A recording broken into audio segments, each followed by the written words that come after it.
Afternoon. Thanks so much for your time. I was asking you, what is your hypothesis right now as far as the valuations of the market goes when you are approaching your framework? Perfect.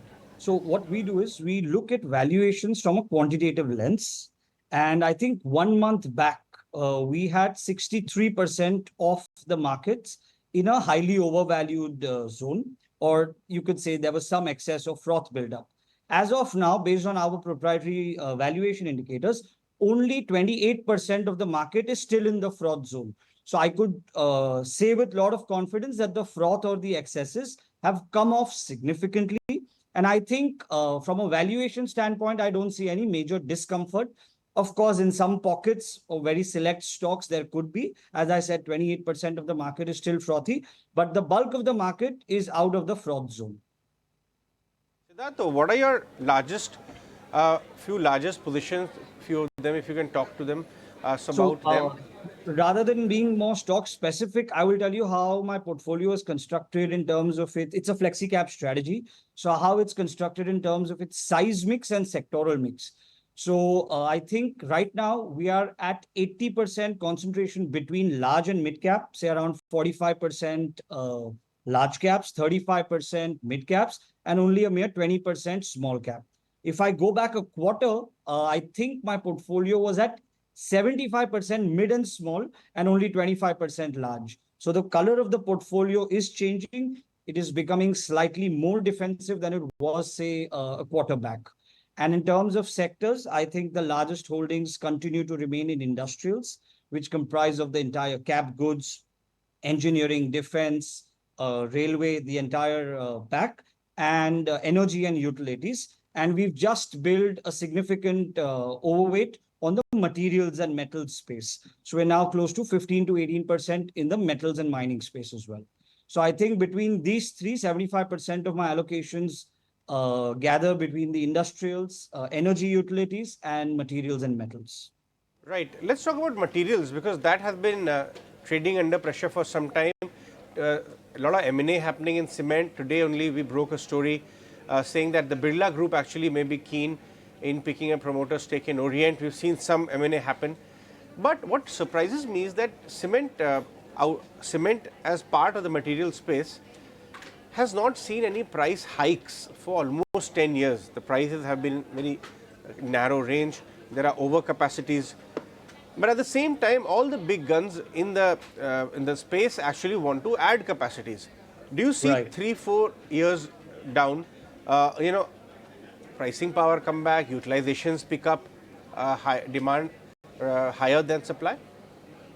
So the only clarity on the whole cement sector broadly is that demand will be resilient, volume growth will be strong given the focus of the government on infrastructure, roads, and all the construction that's going on. And with real estate as a sector also showing tremendous volume growth and participation, I do believe volume side and demand side cement stock should not have an issue. Given that in my portfolio, we don't have any cement stocks. It's all metals. And I believe all the metal plays are going to have a tactical benefit from the ban on Russian imports. At the same time, global prices increasing, given China is showing some signs of recovery. So I think we've taken exposure within the materials pack with the metal space and not the cement space at all. So we don't own a single cement stock. So, what about capital goods? Is valuation not a challenge in capital goods stocks, or you are okay owning some of this capital goods stocks because there is visibility of business, even if they are I coming at think slightly at a steep? portfolio level, what we are trying to do quantitatively is that we want stocks where there is a more clear growth visibility, the growth of those sectors or stocks which is relatively higher than their own past versus the competing peer industries and versus the broader markets. So we are very, very clear in terms of how we are positioned on the growth front. It has to be better than the past growth rate of that stock and sector, better than the other sectors in the market, and better than the broader markets. With that, we also apply a lot of valuation filters as well. So our portfolio tries to balance growth and valuations. And again, we look at valuations from a relative lens, not an absolute lens. So we don't believe a PE of 10 is cheap or a PE of 15 is cheap. we look at PE or PB or EV, EBITDA or any cash flow based valuation metrics from a lens of relativity. And given that, I think we are fairly comfortable with our capital goods and engineering exposures as well.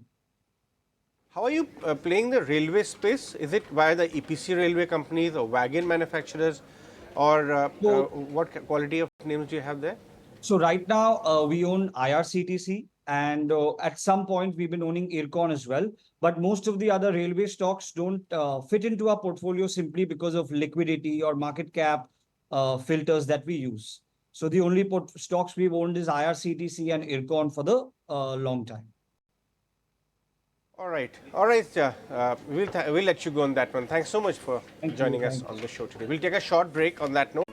If you like this video, then like, share and subscribe to ET Now.